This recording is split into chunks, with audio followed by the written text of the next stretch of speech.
we'll start with you, Sam. I didn't know that you had OCD. I just started talking to you when you were here, and you have OCD. And I know that your podcast, Ethan's podcast, is also sponsored by NoCD. Yes. So do you want to talk about your history with this? Sure. So I was not actually formally diagnosed until about 2020. I went to my psychiatrist and kind of explained what was going on because I had been in talk therapy my whole life, never getting better. And I had always been told, oh, you just have really bad anxiety. That was all I ever heard. So when I went to my psychiatrist, finally, I had never been to a psychiatrist before at this point. And she was like, this doesn't sound like anxiety. This sounds like you may potentially have OCD. And so she referred me out to NoCD, which my insurance covered, which thank God.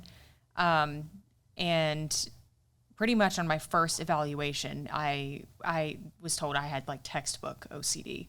What was your, if you don't mind sharing? Sure. So at the time, it was just severe health anxiety with my heart rate. So I would constantly be checking my pulse. Like my main compulsion was just constantly like feeling my neck, feeling my, you too? Mm-hmm.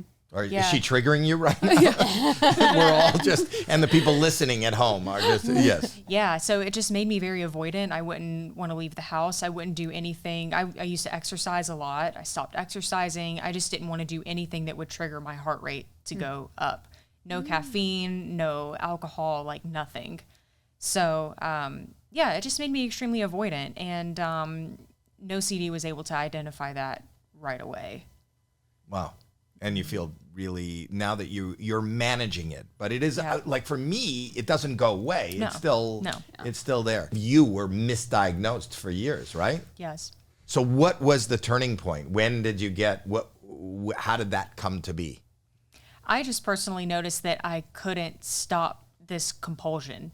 Like I kept checking my pulse and I was like, people with normal anxiety about health aren't doing this all the time. I just noticed the frequency and severity of distress that my thoughts were causing was out of control. But you were at a therapist or psychiatrist who wasn't helping? Well, no, I was referred to NoCD from my psychiatrist. But previously I had been just in talk therapy my whole life and wondering why my severe anxiety wasn't getting better at all. And it wasn't severe. It's not just severe anxiety. It's OCD. Right. And people don't understand that. Does that frustrate you guys like it frustrates me? Yes. Yes.